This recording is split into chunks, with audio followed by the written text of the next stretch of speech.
Apocalipse capítulo 9, por gentileza, dos versos 13 a 21. Apocalipse 9, versos 13 a 21. Nós estamos trabalhando sobre a questão das trombetas e hoje vamos estudar sobre a sexta trombeta. Então, abra por favor. 9, 13 a 21. O sexto anjo tocou a trombeta e ouvi uma voz procedente dos quatro ângulos do altar de ouro que se encontra na presença de Deus, dizendo ao sexto anjo, mesmo que tem a trombeta: solta os quatro anjos que se encontram atados junto ao grande rio Eufrates. Foram então soltos os quatro anjos que se achavam preparados para a hora, o dia, o mês e o ano, para que matassem a terça parte dos homens. O número dos exércitos da cavalaria era de 20.000 vezes 10 milhares. Eu ouvi o seu número. Assim, nesta visão, contemplei que os cavalos e os seus cavaleiros tinham couraças cor de fogo, de jacinto e de enxofre.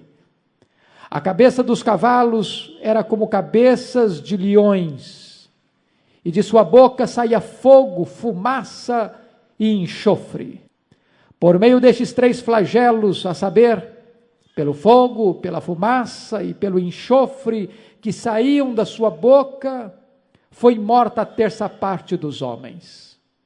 Pois a força dos cavalos estava na sua boca e na sua cauda, porquanto a sua cauda se parecia com serpentes e tinha cabeça, e com ela causavam dano. Os outros homens, aqueles que não foram mortos por esses flagelos, não se arrependeram das obras das suas mãos, deixando de adorar os demônios e os ídolos de ouro, de prata, de cobre, de pedra e de pau, que nem podem ver, nem ouvir, nem andar. Nem ainda se arrependeram dos seus assassínios, nem das suas feitiçarias, nem da sua prostituição, nem dos seus furtos. Eu quero meditar com os meus irmãos sobre o tema: o juízo de Deus sobre os ímpios. O juízo de Deus sobre os ímpios. Até aqui nós já pudemos ver que o livro de Apocalipse não é um livro fechado, nem misterioso, não é um livro selado, ao contrário, Apocalipse é um livro aberto, que revela Jesus Cristo, na sua glória, na sua majestade, no seu triunfo, na sua vitória final, e a vitória esplêndida da noiva de Cristo, a igreja. Vimos que este livro se divide em 7 sessões paralelas, todas elas cobrindo da primeira à segunda vinda de Cristo, todo o período da dispensação da graça. Vimos também que os 7 candeeiros, do primeiro ao terceiro capítulo, falam das 7 igrejas e da presença do Cristo da glória no meio desta igreja, para sondar a igreja, para corrigir a igreja, para restaurar a igreja. Vimos sobre os 7 selos, dos capítulos 4 a 8 do livro de Apocalipse, retratando a perseguição do mundo à igreja, e ao mesmo tempo, santos glorificados intercedendo pela reivindicação da justiça divina, e em resposta às orações da igreja, o mundo sendo desamparado e entrando numa cena dramática do juízo final, não tendo como fugir da ira de Deus e da ira do Cordeiro. Agora estamos estudando sobre as 7 trombetas. As 7 trombetas falam não da perseguição do mundo à igreja, mas as 7 trombetas falam do juízo de Deus sobre o mundo que persegue a igreja. As 4 primeiras trombetas são juízos de Deus que desembocam sobre a própria natureza, a terra, o mar, os rios, os astros. Na quarta-feira passada estudamos sobre a 5ª trombeta. É o juízo de Deus que desaba sobre os homens. Quando a estrela caída do céu, Satanás recebe a autoridade e a chave para abrir o poço do abismo, e de lá saem um bando de gafanhotos, que são espíritos demoníacos, que estão agindo debaixo da autoridade de Deus, para atormentar os homens que não têm o selo de Deus. E hoje, nós vamos estudar sobre a sexta trombeta. Nós vamos perceber que na sexta trombeta, o tormento aumenta, a crise se agrava. O mundo que já estava atormentado agora tem que enfrentar tragédias mais intensas. Porque agora não é apenas o flagelo, não é apenas o tormento, mas agora a morte, a carnificina está campeando pela terra. À medida que a história avança para o seu desfecho final, na verdade, os problemas vão se intensificando e o mundo vai se amadurecendo para o juízo, ao ponto de não poder mais fugir da presença do Deus Todo-Poderoso, porque terá que enfrentar a ira de Deus e do seu Cordeiro. Eu chamo a sua atenção então para nesta noite nós olharmos a sexta trombeta. E a primeira verdade, a primeira lição que você vai encontrar na primeira trombeta é que o juízo de Deus que desaba sobre os ímpios é resultado direto das orações dos santos. Por favor, com a sua Bíblia aberta, observe os versos 13, 14 e 15. O sexto anjo tocou a trombeta, e ouvi uma voz procedente dos quatro ângulos do altar de ouro. O altar de ouro é o altar de oração, que se encontra na presença de Deus, dizendo ao sexto anjo, veja bem que a voz que procede dos quatro ângulos do altar de oração, é que estão endereçando esta palavra ao sexto anjo, mesmo que tenha trombeta. Solta os quatro anjos que se encontram atados junto ao grande rio Eufrates. Foram então soltos os quatro anjos que se achavam preparados para a hora, o dia, o mês e o ano, para que matassem a terça parte dos homens. É extremamente importante na história percebermos esta verdade, que o juízo de Deus sobre a terra sempre veio em resultado do clamor do povo de Deus. Foi assim que aconteceu lá no Êxodo. Deus ouviu o clamor do povo. Deus viu a aflição do povo. Deus desceu para libertar o povo. Mas antes de Deus sacar o seu povo do cativeiro do Egito com mão forte e poderosa, Deus enviou 10 pragas sobre o Egito, liquidando com as divindades daquele vasto império. O que está acontecendo aqui é a mesma cena que acontece em Apocalipse 6, a partir do verso 9, quando você vai perceber que as almas dos mártires que foram decapitados estão debaixo do altar, numa figura simbólica para mostrar que eles estão clamando pela reivindicação da justiça divina. Imediatamente o que você percebe como desenrolar da resposta às orações desses mártires está no capítulo 6, versos 12 a 17, que é a cena do juízo final. E agora os ímpios estão desesperados, como que num universo sem teto, sem colunas, e esses homens estão apavorados porque tudo aquilo que é sólido do universo está absolutamente abalado, e os homens tentam se esconder nas fendas das rochas, não por causa das tragédias, mas porque não têm condições de comparecer diante da presença daquele que está irado para o juízo e para julgar. Quando você vai para o capítulo 8, onde começam as trombetas, você vê que o prelúdio, antes das 7 trombetas começarem a tocar, são duas coisas: silêncio e intercessão. Houve silêncio no céu porque o cenário era dramático, porque o mundo estava maduro para o juízo, e Deus iria invocar as trombetas do seu juízo sobre a terra.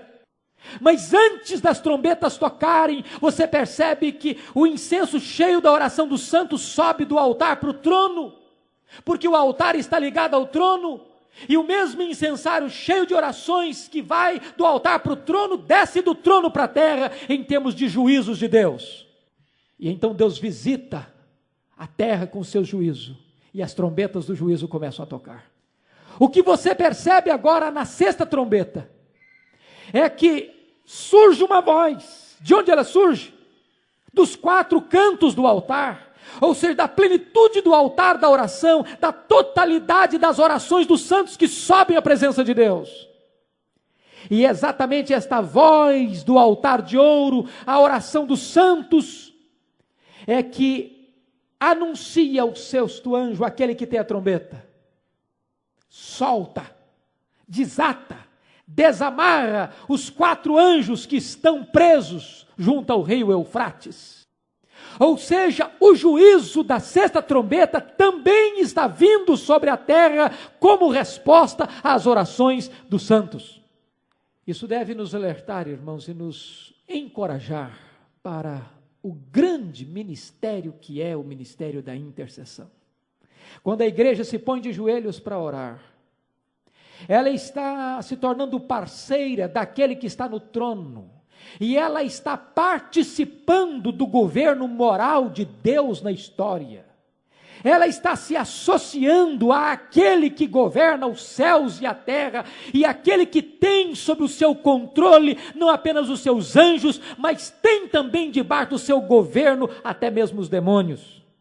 É preciso que a igreja compreenda então o valor da intercessão. Segunda lição que eu quero que você observe nesse texto é que o juízo de Deus é executado pelos 4 anjos que estão atados junto ao rio Eufrates. Esses anjos são agentes da justiça divina. E exatamente pela figura usada, que eles estão presos, atados, você tem que concluir necessariamente que eles não são anjos de Deus, ministros de Deus, no sentido de anjos que preservaram a sua retidão, mas está aqui se referindo a anjos maus, a anjos caídos, a demônios. Eles, na verdade, estão aqui sendo desatados para cumprirem um propósito do Deus soberano. E 4 aqui é um número extremamente sugestivo, porque 4 é o número do universo, da terra, mostrando que esses 4 anjos não estão simplesmente cingidos, limitados à questão geográfica do Eufrates. Nós vamos entender o que significa Eufrates daqui a pouco, mas são anjos que vão estar lidando com toda a história, com toda a terra, com todas as nações, em todos os lugares, em toda a geografia. Esses anjos estão atados junto ao rio Eufrates. O que isso representa? O que isso significa?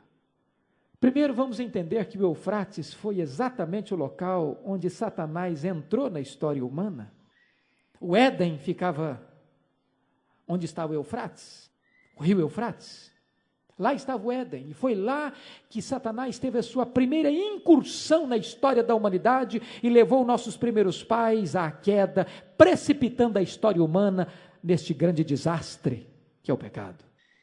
Eufrates também significa as bandas do norte. Se você ler os livros proféticos, mormente o profeta Ezequiel e Isaías, há profecias de que do norte viria uma cavalaria imensa que invadiria o povo de Deus, iria então trazer grande carnificina.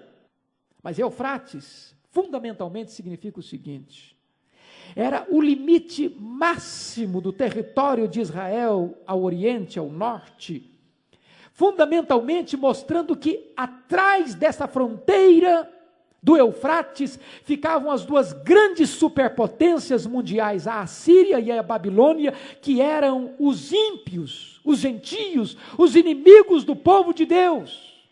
Ou seja, o que esse texto quer mostrar é que esta perseguição virá do mundo que não conhece a Deus, do mundo que não teme a Deus, do mundo que vai se levantar em guerras para se destruírem, para acabarem consigo mesmos. Na verdade, a sexta trombeta está falando de uma forma muito viva e eloquente sobre a tragédia da guerra no mundo, porque este sexto anjo com a sexta trombeta, ao invocar esta trombeta, uma terça parte da humanidade está sendo ceifada, está vindo à morte. Se você ler Isaías 8:7, vai perceber que esta figura era usada com fortes, como se fossem as águas do Eufrates, avançando impetuosas sobre a terra e inundando a terra, mostrando o seguinte, que esta cavalaria que vai se levantar daqui a pouco, vai ser como que uma invasão demoníaca na história humana, trazendo tragédia, trazendo guerras, trazendo carnificina, trazendo mortes, trazendo violência, e este é o quadro que João está contemplando nessa visão. Terceira lição que eu chamo a sua atenção: o juízo desencadeia-se no tempo determinado por Deus.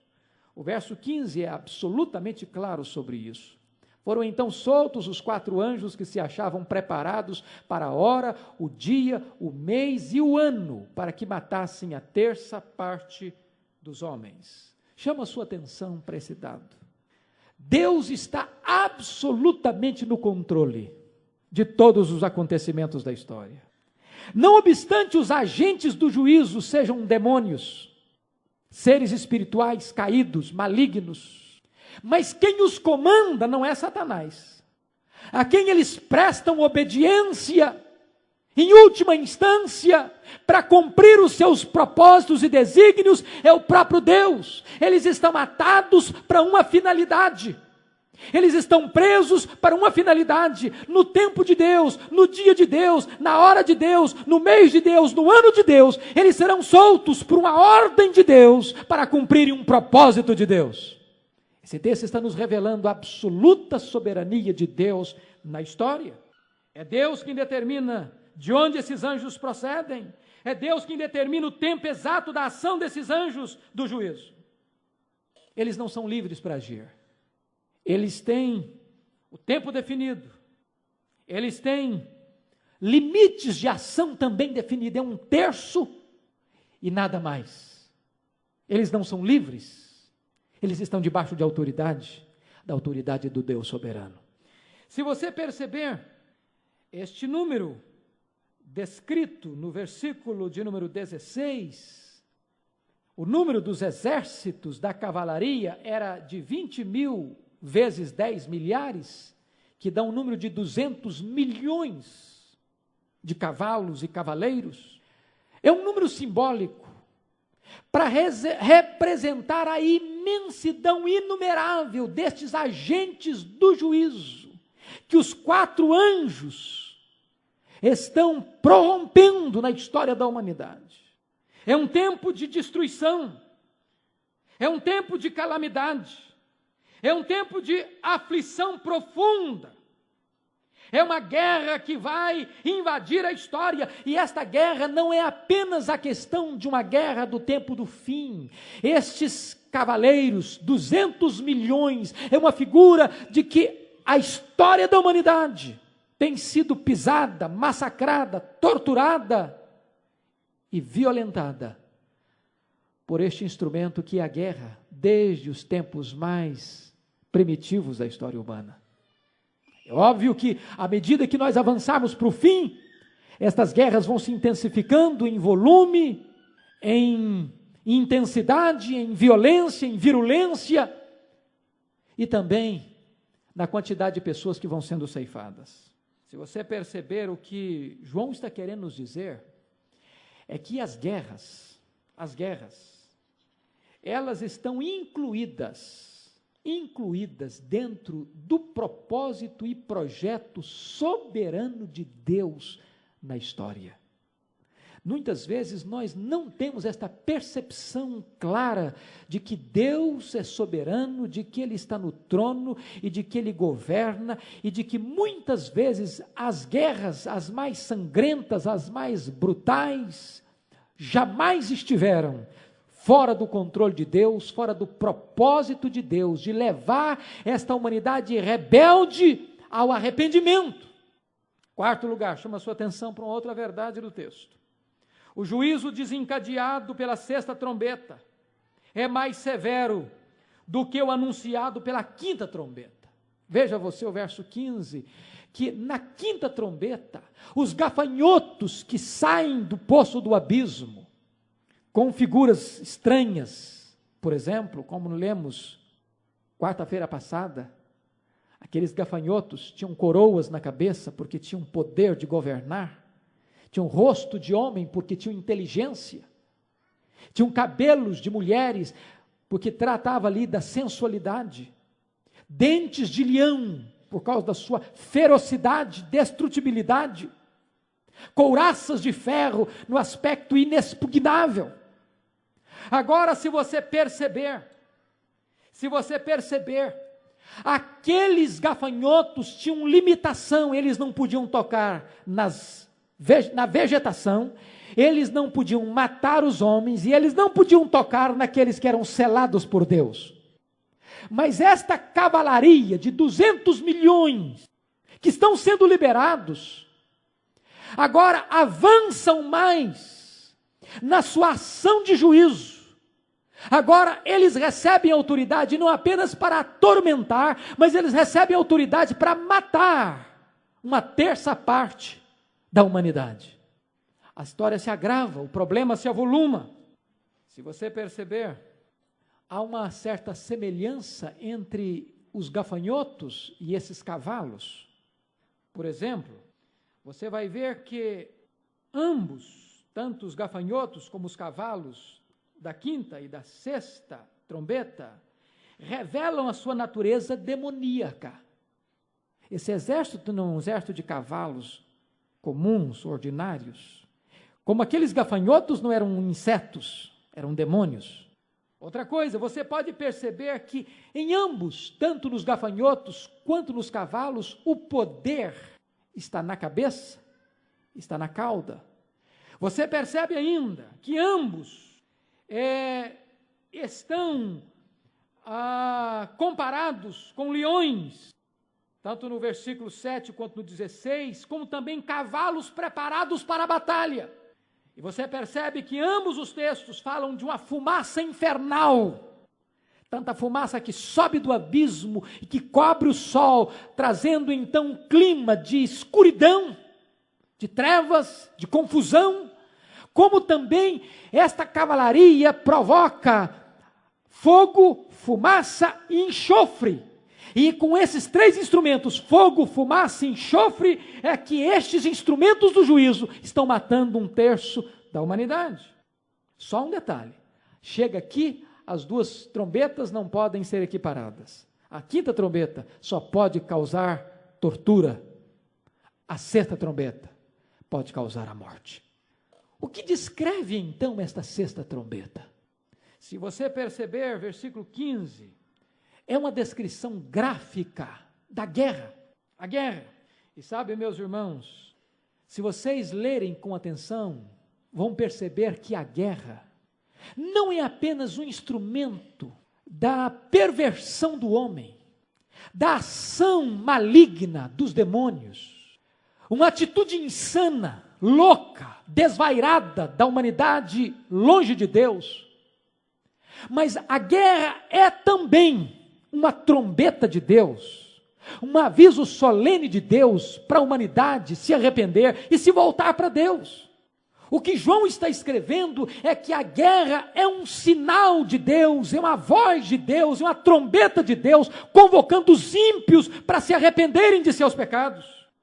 E o que é a guerra, na verdade? A guerra, na verdade, é uma resistência da humanidade ao Deus que está no trono e ao seu Cordeiro. A guerra na humanidade é uma rejeição daquele que está no trono, que é o príncipe da paz. A guerra é uma consequência da rebelião do homem contra Deus. A guerra é um subproduto da desobediência do homem ao Deus que está no trono. Quando o homem rejeita a autoridade de Deus, quando o homem rejeita o governo de Deus, o homem se torna o monstro, o lobo do próprio homem, e começam a se destruir mutuamente. Mas o alerta de Deus é esse: quem não quiser ouvir a voz de Deus, terá que sofrer o castigo de Deus. Quem não escuta a trombeta de Deus, terá que enfrentar inexoravelmente o juízo de Deus. Quem não dá ouvidos aos mandamentos de Deus e pratica o mal, experimentará que o mal não vai bem, porque Deus vive e está no trono. Se perceberem, queridos, os agentes do juízo, conforme o verso 16, são uma multidão incontável. Quando João descreve esse número, do versículo 16, 20 mil vezes 10 milhares, 200 milhões. Não é a figura que alguns hoje pensam que é o exército da China, mas não é um exército humano. Isso é uma horda de demônios que são liberados, desatados, desamarrados no tempo de Deus para cumprirem um propósito de Deus, como que dando a última cartada de Deus. Se perceberem, a sexta trombeta é o último aviso de Deus à humanidade. Quando chegarmos à sétima trombeta, não tem mais oportunidade, acabou. A sétima trombeta já é a cena do juízo final. E quando começar a surgir as 7 taças, não tem mais oportunidade. Se você ler no capítulo 15, versículo 1, quando se começa as 7 taças, está claro aí: vi no céu outro sinal grande e admirável, 7 anjos tendo os 7 últimos flagelos, pois com estes se consumou a cólera de Deus. Acabou. Deus está dando um tempo. As guerras são um alerta de Deus, a trombeta de Deus para a humanidade. Se você não ouvir essa trombeta, não tem mais chance, não tem mais possibilidade. Agora vamos ver qual é a descrição que João vai fazer desses agentes do juízo de Deus como máquinas assassinas. Veja o verso 17. Assim, nesta visão, contemplei que os cavalos e os seus cavaleiros tinham couraças cor de fogo, de jacinto e de enxofre. A cabeça dos cavalos era como cabeças de leões, e de sua boca saía fogo, fumaça e enxofre. Por meio destes 3 flagelos, a saber, pelo fogo, pela fumaça e pelo enxofre, que saíam da sua boca, foi morta a terça parte dos homens, pois a força dos cavalos estava na sua boca e na sua cauda, porquanto a sua cauda se parecia com serpentes, e tinha cabeça, e com ela causava um dano. Primeira coisa, esses seres são seres inatingíveis. Versículo 17 diz que tinha um couraça cor de fogo. Ou seja, com esses inimigos você não pode lidar com armas convencionais. Nós precisamos entender isso. É o que Paulo diz em Efésios: a nossa luta não é contra carne e sangue. Não se pacifica a terra apenas matando um homem, destronando o outro do seu poder. Por trás dos sistemas humanos existem seres espirituais que agem, que articulam. E apenas olhar para a história como uma história pervadida pela ação humana, sem olhar esta interferência do mundo espiritual no mundo físico, é uma miopia espiritual. Segundo lugar, eles são seres ferozes. Versículo 17, a parte B, você lê que a cabeça dos cavalos era como cabeças de leões. E essa é uma descrição da força, da ferocidade, do poder destruidor que esses agentes do juízo possuem. Terceiro lugar, eles são peçonhentos como serpentes. Versículo 19. Pois a força dos cavalos estava na sua boca e na sua cauda, porquanto a sua cauda se parecia com serpentes. Ou seja, são seres venenosos, peçonhentos, malignos, e serpente e escorpião, se você perceber, são 2 figuras para seres malignos. É por isso que Jesus diz que ele vai dar autoridade para a sua igreja para pisar serpentes e escorpiões. Quarto lugar, eles flagelam e matam os homens. Versículo 18. Por meio desses 3 flagelos, a saber, pelo fogo, pela fumaça e pelo enxofre que saíam da sua boca, foi morta a terça parte dos homens. Se você perceber, o contexto aqui é que eles agem nos homens e agem através dos homens. Há homens que, na verdade, se transformam em marionetes dos demônios, em joguetes, em nariz de cera. Há homens que são manipulados e usados nas mãos desses espíritos malignos para cometerem atrocidades abomináveis, indescritíveis na história da humanidade. Você não pode e não consegue ler, por exemplo, os massacres, a violência, o aspecto sanguinário, maligno, devastador de algumas mentes na Segunda Guerra Mundial, a não ser ver demônios atrás daqueles homens. Espíritos assassinos que controlavam, que manipulavam, que instigavam. Diz João que eles estão usando 3 instrumentos: fogo, fumaça e enxofre. O fogo queima, a fumaça tira a visibilidade, o enxofre polui. Por meio desses instrumentos, se mata a terça parte da humanidade. Isso é uma descrição dramática do que significa essa guerra. E se você olhar para a história da humanidade, você vai ver como a história da humanidade é a história das guerras. Quase que se confunde a história humana com a história das guerras. Os impérios antigos, as guerras religiosas da Idade Média. Se você perceber, as guerras na Europa, truculentas, sanguinárias, a guerra da secessão nos Estados Unidos, onde irmãos matavam outros irmãos. Se você perceber, as guerras tribais na África, as guerras étnicas, as guerras religiosas, as 2 guerras mundiais, levando milhões e milhões de pessoas à morte, ao holocausto. O mundo hoje é um mundo de uma paz apenas aparente, apenas aparente. Antes da questão do desarmamento nuclear, sobretudo na década de 70 e 80, era se proclamado que apenas União Soviética, antiga União Soviética e Estados Unidos já tinham acumulado armas suficientes para varrer o planeta Terra 27 vezes e para transformar a humanidade em poeira cósmica 49 vezes. Se você ler o livro de Mikhail Gorbachev, Perestroika, você vai ver o grito, o soluço daquele homem para alertar a humanidade que se a humanidade entrar numa guerra de cunho mundial, não se terá vencedores e nem vencidos. Você percebe que o mundo está vivendo um clima nervoso, de tensão, de tensão. Se você perceber um detalhe no verso 19 interessante, pois a força dos cavalos, 200 milhões de cavalos, seres malignos que agem nos homens e através dos homens, a força dos cavalos está na sua boca. O que isso significa? 2 coisas. Significa que da boca deles é que saem conceitos, valores, filosofias, ideias que geram a ação e o comportamento dos homens na história, e dessa boca significa que eles estão também com a imprensa na mão. Eles manipulam os homens como eles querem, porque o poder do mando da voz está nas mãos deles, o poder deles está na boca deles. 5º lugar, preste atenção, penúltimo lugar, o juízo de Deus na 6ª trombeta, por mais dramático, é ainda limitado.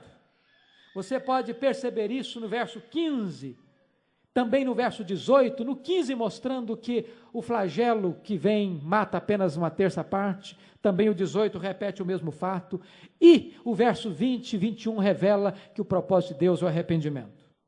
O que você está percebendo aqui é o seguinte, que mesmo com a morte de 1/3 da humanidade, o propósito de Deus ainda é a salvação. A ira de Deus ainda está misturada com a graça. Ainda não é a ira pura de Deus, no sentido de apenas a ira de Deus, mas ainda Deus na sua ira se lembra da misericórdia, e apesar dos instrumentos de juízo, ainda Deus chama o homem à sua presença e ao arrependimento. Agora uma coisa, essa trombeta é a última chamada de Deus aos ímpios, antes do juízo completo de Deus chegar. Quem não ouvir a 6ª trombeta, não terá mais chance. A porta da graça estará fechada. A próxima cena é a cena do juízo. Quando tocar, ou quando abrir, ou quando vier os 7 flagelos, a ira de Deus está consumada. Não tem mais jeito. Isso significa, irmãos, que nós não podemos brincar com a graça de Deus. Nós não podemos zombar da oportunidade de Deus. É por isso que a Bíblia diz o seguinte: se hoje ouvirdes a minha voz, não endureçais o vosso coração. O tempo de Deus é hoje. O tempo de Deus é agora. O tempo de arrependimento é agora. O homem que endureceu o seu coração à voz do alerta de Deus, haverá um dia em que ele não vai mais ter chance de se voltar para Deus. Se você percebeu o propósito desta sexta trombeta é dar aos homens uma chance de arrependimento antes do fim. E eu não tenho dúvida disso, e você certamente não terá também. Que a guerra, com a sua truculência, poderíamos dizer que é uma voz terna, embargada de Deus ao homem, dizendo, volta para mim, enquanto é tempo. Só que nós cometemos um grande equívoco pensando que se o homem enfrentar tragédias na vida, como uma guerra, como um terremoto, como tragédias à sua volta, que esse homem vai se arrepender e o mundo vai experimentar um reavivamento espiritual e muitas pessoas vão se voltar para Deus. Isso é um engano. Assim pensaram muitos crentes depois da Segunda Guerra Mundial. Engano. O sofrimento por si mesmo não pode levar o homem ao arrependimento. Ao contrário. Estes homens estão mais rebeldes, mais endurecidos, mais comprometidos com seus pecados, mais aliados aos demônios. Na própria medida em que Deus os está julgando, eles estão blasfemando contra Deus, se rebelando contra Ele. E eu quero terminar, o último ponto, os juízos mais severos não produzem o arrependimento dos ímpios. Os ímpios estão aqui desperdiçando a sua última chance, a sua última oportunidade. Não tem mais nenhum instrumento para possibilitar a eles a salvação quando eles rejeitam esta voz solene de Deus que chama ao arrependimento. Agora, veja comigo, por favor, versículos 20 e 21. Os outros homens, aqueles que não foram mortos por esses flagelos, não se arrependeram das obras das suas mãos, deixando de adorar os demônios e os ídolos de ouro, de prata, de cobre, de pedra, de pau, que nem podem ver, nem ouvir, nem andar, nem ainda se arrependeram de seus assassínios, nem de suas feitiçarias, nem de sua prostituição, nem de seus furtos. O que você está lendo aqui? É que o pecado da impiedade leva ao pecado da perversão. Deixa eu explicar. O pecado da impiedade está ligado à teologia e o pecado da perversão está ligado à ética, à moral. Impiedade é o homem rejeitar Deus. Perversão é o homem se descambar na vida moral. Porque o homem não aceita a verdade de Deus, a vida dele se torna uma bagunça. Porque o homem está prostrado diante de ídolos feitos de ouro, de prata, de bronze, de pau.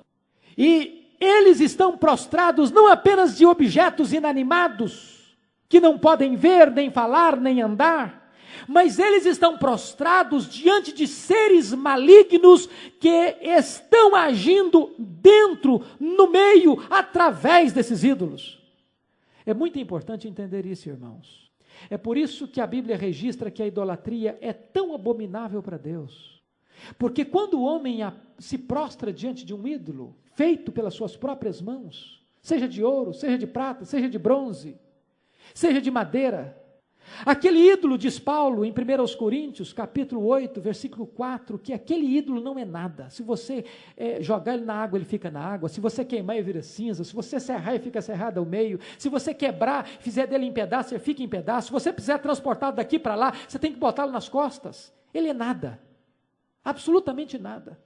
Mas se ele é nada, então por que a idolatria é tão abominável aos olhos de Deus? Por que a idolatria provoca tanto a ira de Deus?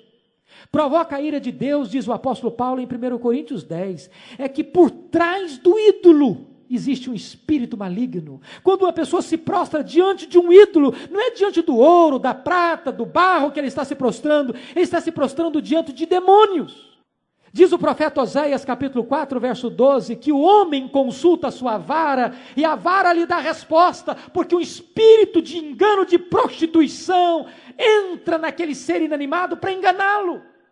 É por isso que as pessoas pensam que recebem graças do santo tal, do ídolo tal. Mas, na verdade, o que está acontecendo é um espírito de engano para que as pessoas se afastem do Deus vivo. E é o que está acontecendo aqui. Se você perceber, Os ímpios estão aqui quebrando as duas tábuas da lei. No versículo 20 você percebe que eles estão deixando de adorar a Deus para adorar os ídolos e os demônios, e estão quebrando assim o primeiro e o segundo mandamento da lei de Deus. Mas quando você vai para o versículo 21, eles estão quebrando a segunda tábua da lei de Deus, porque estão quebrando o sexto mandamento, os assassínios. Eles estão quebrando o sétimo mandamento da lei de Deus, o adultério. Eles estão quebrando o oitavo mandamento da lei de Deus, os furtos. E que tipo de vida esta sociedade que rejeita Deus está criando? Preste atenção em 4 naipes aí, no versículo 21. Primeiro, uma sociedade onde não tem respeito à vida, nem ainda se arrependeram dos seus assassínios. A vida não tem valor, se torna banal.